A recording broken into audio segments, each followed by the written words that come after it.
Welcome to money management channel. Deepavali celebration start ஆயிருச்சு. எல்லாருமே தீபாவளியை என்ஜாய் பண்ணா கண்டிப்பா அவங்க ஹோம் டவுனுக்கு போவோம். அதே மாதிரி மார்க்கெட் லாஸ்ட் வீக்கும் பாத்தீங்க அப்படின்னா லாஸ்ட் 3 டேஸா வந்து பாசிட்டிவா தான் இருந்துச்சு. பர்டிகுலரா ரொம்ப ஒரு பிரேக்கிங் பாயிண்டா இருந்த 25,500 பாயிண்டே வந்து கிராஸ் பண்ணனது ஒரு நல்ல விஷயமா தான் பார்க்க போறோம். வரப்போற நாட்கள்ல நம்மளோட குளோபல் ஃபேக்டர்ஸ், அதாவது இந்தியா யூஎஸ் ப்ராப்ளம், டேரிஃப் ப்ராப்ளமும் சரி, அதோட நம்ம கம்பெனியோட ரிசல்ட்ஸ் எல்லாம் கொஞ்சம் பாசிட்டிவா இருந்துச்சு அப்படின்னா கண்டிப்பா மார்க்கெட் வந்து ஆல் டைம் ஹையா இருக்கிற 26,200 பாயிண்ட்டுக்கு மேல போறதுக்கு பிரகாசமான வாய்ப்புகள் இருக்கு. இந்த மாதிரி டைம்ல தீபாவளியை பேஸ் பண்ணி நிறைய ரிசர்ச் ஃபார்ம்ஸ் வந்து அவங்களோட ரெக்கமெண்டேஷனை கொடுத்துட்டு இருக்காங்க. ஸோ ஒவ்வொரு தீபாவளி டைம்லயும் வந்து நம்ம டீடைலாவே பார்ப்போம் என்னென்ன ரிசர்ச் ஃபார்ம்ஸ் என்னென்ன ரெக்கமெண்டேஷன் கொடுக்குறாங்கன்ற. அந்த வகையில மார்க்கெட் லீடரா இருக்கிற securities SBI, HDFC, ICICI securities இவங்க வந்து மெயினா எந்தெந்த கம்பெனியை ரெஃபர் பண்ணிருக்காங்க, என்ன டார்கெட் கொடுத்திருக்காங்கறத கம்ப்ளீட்டா வந்து இந்த வீடியோல டீடைலா டிஸ்கஸ் பண்ணலாம். SBI செக்யூரிட்டிஸை பொறுத்த வரைக்கும் 5 கம்பெனிஸ் வந்து அவங்க ரிசர்ச் ரெக்கமெண்டேஷன் கொடுத்திருக்காங்க.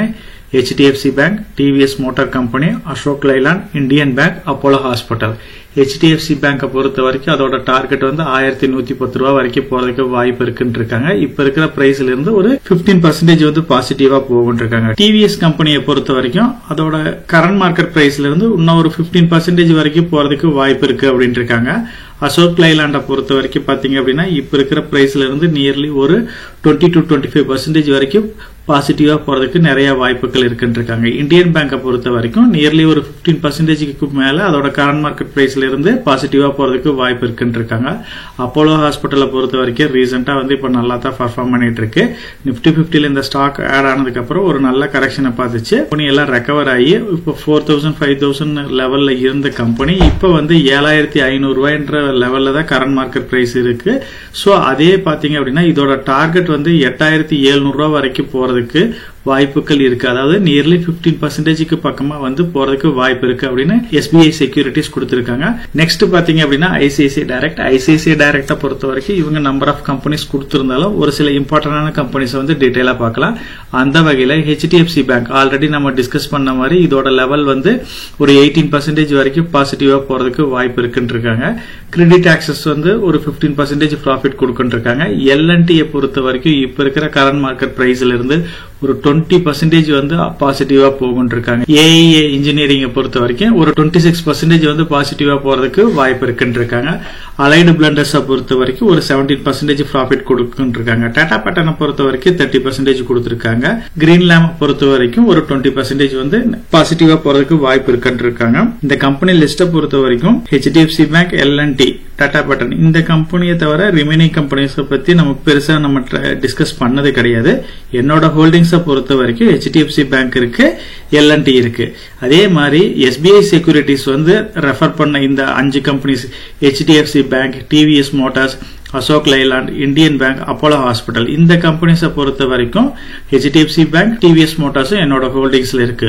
HDFC செக்யூரிட்டிஸ் வந்து ஒரு சில இம்பார்ட்டன்டான கம்பெனிஸை வந்து ரெஃபர் பண்ணிருக்காங்க. அந்த வகையில் இவங்க IDFC ஃபர்ஸ்ட் பேங்க் ரெஃபர் பண்ணிருக்காங்க. சோ இதோட ரேஞ்ச் வந்து பாத்தீங்க அப்படின்னா 88 ரூபீஸ் வரைக்கும் போறதுக்கு வாய்ப்பு இருக்குன்னு இருக்காங்க. ஏர்டெல்ல பொறுத்த வரைக்கும் 2200க்கு மேல போறதுக்கு வாய்ப்பு இருக்குன்னு இருக்காங்க. ஹாப்பி ஃபோர்ஜின் பொறுத்த வரைக்கும் இதோட டார்கெட் வந்து 1100க்கு பக்கமா கொடுத்திருக்காங்க. ஷீலா ஃபார்மை பொறுத்த வரைக்கும் இதோட லெவல் வந்து 850 வரைக்கும் போறதுக்கு வாய்ப்பு இருக்குன்னு இருக்காங்க. JSW எனர்ஜியை பொறுத்த வரைக்கும் 650 வரைக்கும் போறதுக்கு வாய்ப்பு இருக்குன்னு இருக்காங்க. L&T பொறுத்த வரைக்கும் இது 4200க்கு மேல போறதுக்கு வாய்ப்பு இருக்குன்னு இருக்காங்க. நார்த்தன் ARC பொறுத்த வரைக்கும் இதோட டார்கெட் வந்து 330 லெவல்ல கொடுத்திருக்காங்க. MSTC பொறுத்த வரைக்கும் இதோட டார்கெட் வந்து 675 லெவல் கொடுத்திருக்காங்க. பிடிலைட்டை பொறுத்த வரைக்கும் இதோட டார்கெட் வந்து 1700 லெவலுக்கு மேல போறதுக்கு வாய்ப்பு இருக்காங்க. இவங்க கொடுத்திருக்க இந்த நம்பர் ஆஃப் கம்பெனிஸ்ல என்னோட ஹோல்டிங்ஸை பொறுத்த வரைக்கும் ஏர்டெல், L&T, பிடிலைட் இண்டஸ்ட்ரீஸ் இந்த 3 கம்பெனிஸ் தான் இருக்கு. சோ நம்ம இந்த கம்பெனிஸ் இல்லாம பாத்தீங்க அப்படின்னா IDFC ஃபர்ஸ்ட் பேங்க், ஹாப்பி ஃபோர்ஜின் இதை பத்தி டீடைலா டிஸ்கஸ் பண்ணிருக்கோம். ரிமைனிங் கம்பெனி வந்து நம்ம போக்கஸ் பண்ணல. இவங்க ஒரு சில இம்பார்ட்டன்டான மியூச்சுவல் ஃபண்டையும் வந்து ட்ராக் பண்ண சொல்லியிருக்காங்க. அந்த வகையில mid cap, flexi cap, small கேப்ல வந்து ஒரு சில ரெக்கமெண்டேஷன்ஸ் கொடுத்திருக்காங்க HDFC செக்யூரிட்டிஸ். சோ மோதிலால் ஒஸ்வானோட மிட் கேப் ஃபண்ட் வந்து எக்ஸலண்டா பெர்ஃபார்ம் பண்றதுக்கு வாய்ப்பு இருக்கு. இதோட 3 years CGPA பாத்தீங்க அப்படின்னா 25க்கு மேல இருக்கு அப்படின்ற மாதிரி கொடுத்திருக்காங்க. HDFC பிளெக்சி ஃபண்ட் வந்து எக்ஸலண்டா பெர்ஃபார்ம் பண்ணும் அப்படின்ற மாதிரி சொல்லியிருக்காங்க. Bandhan small cap fund focus பண்ணலாம்னு கொடுத்திருக்காங்க. சோ இவங்க ஸ்டாக் ரெக்கமெண்டேஷன்ஸ் மட்டும் இல்லாம மியூச்சுவல் ஃபண்ட் ரெக்கமெண்டேஷன்லயும் mid cap, small cap, flexi கேப்ல இந்த ஃபண்ட் எல்லாமே வந்து பார்க்க சொல்லியிருக்காங்க.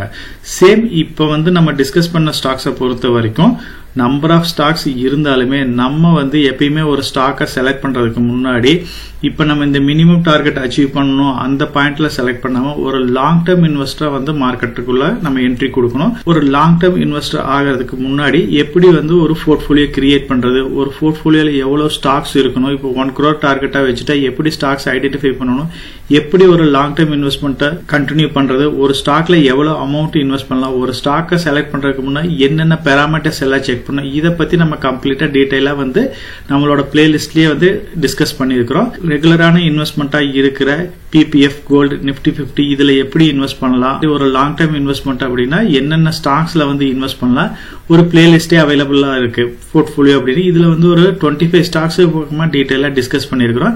இந்த கம்பெனிஸ் எல்லாமே வந்து எதனால நம்ம வந்து நம்ம லாங் டேர்முக்கு ஹோல்ட் பண்ணலாம் அப்படின்ற மாதிரி டீடைலா டிஸ்கஸ் பண்ணிருக்கிறோம். சோ மார்க்கெட்டை பொறுத்த வரைக்கும் இந்த ஷார்ட் டேர்ம் ப்ராஃபிட்டை பேஸ் பண்ணி நம்ம மார்க்கெட்டுக்குள்ள என்ட்ரி கொடுக்க கூடாது. லாங் டேர்ம் பாயிண்ட் ஆஃப் வியூல குவாலிட்டியான கம்பெனியை செலக்ட் பண்ணி ரெகுலரா இன்வெஸ்ட் பண்ணிட்டோம் அப்படின்னா கண்டிப்பா ஒரு நாள் இல்ல அப்படின்னாலும் ஒரு நாள் நம்மளோட டார்கெட்டை ரீச் பண்ணுவோம். சோ இந்த மாதிரி இன்வெஸ்ட்மெண்ட்டை தான் வந்து சிம்பிளா வந்து காஃபி கேன் போர்ட்போலியோ அப்படின்னு ஆல்ரெடி நம்ம டீடைலா டிஸ்கஸ் பண்ணிருக்கிறோம். மார்க்கெட் இன்வெஸ்டரா வர்றவங்க ரீட்டைல் பர்சன்ஸ் கண்டிப்பா வந்து லாங் டேர்ம் இன்வெஸ்டரா தான் இருக்கணும். அதுதான் வந்து நமக்கு ஒரு சேஃபான இன்வெஸ்ட்மெண்டா இருக்கும். இப்ப நம்ம டிஸ்கஸ் பண்ண இந்த ஸ்டாக்ஸை பொறுத்த வரைக்கும் என்னோட ஹோல்டிங்ஸ்ல நான் டீடைலாவே சொல்லிட்டேன். HDFC bank, TVS motor, Bharti Airtel, L&T, Pidilite industries, இந்த கம்பெனிஸ் மட்டும்தான் என்னோட ஹோல்டிங்ஸ்ல இருக்கு. ரிமைனிங் கம்பெனிஸ் எதுவுமே கிடையாது. சோ இப்ப நம்ம டிஸ்கஸ் பண்ண ஸ்டாக்ஸை பொறுத்த வரைக்கும் HDFC பேங்க்கும் L&Tயும் பாத்தீங்க அப்படின்னா ரிப்பீட்டடா வர்ற கம்பெனிஸா இருக்கு. சோ இது வந்து மார்க்கெட் லீடரா இருக்கிற கம்பெனிஸ் தான், எவர்கிரீன் ஸ்டாக்ஸ் தான். எப்ப ஆப்பர்ச்சுனிட்டி கிடைச்சாலும் இந்த கம்பெனில வந்து நம்ம இன்வெஸ்ட் பண்ணலாம்னு ஆல்ரெடி டீடைலாவே டிஸ்கஸ் பண்ணிட்டு இருக்கிறோம். இப்ப நம்ம டிஸ்கஸ் பண்ண ஸ்டாக்ஸ்ல உங்களோட ஹோல்டிங்ஸ்ல என்னென்ன கம்பெனிஸ் இருக்கு, எது வந்து ஒரு அட்ராக்டிவான ஃபியூச்சர் வந்து இருக்க போகுது அப்படிங்கறத பத்தி கமெண்ட் செக்ஷன்ல போஸ்ட் பண்ணீங்க அப்படின்னா நம்ம சேனல் வியூவர்ஸ்க்கும் சப்ஸ்கிரைபர்ஸ்க்கும் ரொம்ப யூஸ்ஃபுல்லா இருக்கும். கண்டிப்பா எல்லாரும் உங்களோட ஹோல்டிங்ஸ்ல என்னென்ன ஸ்டாக்ஸ் இருக்கு, எதை போக்கஸ் பண்ணலாம் அப்படின்னு கமெண்ட் செக்ஷன்ல போஸ்ட் பண்ணுங்க. நம்ம சேனல் மெம்பர் கம்யூனிட்டியில போர்ட்போலியோ அப்டேட், அதாவது என்னோட போர்ட்போலியோல என்ன ஸ்டாக் பை பண்றேன், என்ன ஸ்டாக் செல் பண்றேன், என்னென்ன சேஞ்சஸ் பண்ணிட்டு இருக்கேன், இதை பத்தி இன்ஃபர்மேஷன்ஸ் வந்து ஷேர் பண்ணிட்டு இருக்கேன். டெய்லி மார்க்கெட் அப்டேட் வந்து முடிஞ்ச வரைக்கும் போஸ்ட் பண்ணிட்டு இருக்கேன். கார்பரேட்ல என்னென்ன ஈவென்ட் இருக்கு, நம்மளோட இந்திய எக்கனாமியை பத்தி ஒரு சில யூஸ்ஃபுல்லான இன்ஃபர்மேஷன்ஸ் எல்லாமே ஷேர் பண்ணிட்டு இருக்கோம். மெம்பர் கம்யூனிட்டியில ஜாயின் பண்ணி இதை ரெகுலரா ஃபாலோ பண்ணீங்க அப்படின்னா உங்களுக்கு நாலேஜ் இம்ப்ரூவ் ஆகிறது மட்டும் இல்லாம உங்களோட போர்ட்போலியோவை ஹெல்த்தியா பில்ட் பண்றதுக்கு எல்லா வகையிலும் சப்போர்ட்டிவா இருக்கும். நான் ஒரு செபி ரிஜிஸ்டர்ட் அட்வைசர் கிடையாதுங்க. நம்ம சேனல்ல போடுற வீடியோக்கள் எல்லாமே வந்து பாத்தீங்கன்னா எஜுகேஷனல் ஆர் இன்ஃபர்மேஷன் பர்பஸ்க்கோசரம் போஸ்ட் பண்ற வீடியோக்கள் தாங்க. இன்வெஸ்ட்மெண்ட்னா கண்டிப்பா ரிஸ்க் இருக்கும். அதனால நீங்க உங்க பினான்சியல் அட்வைசர் டிஸ்கஸ் பண்ணியோ இல்ல நீங்களா ஓன் டிசிஷன் எடுத்தோ இன்வெஸ்ட் பண்ணுங்க.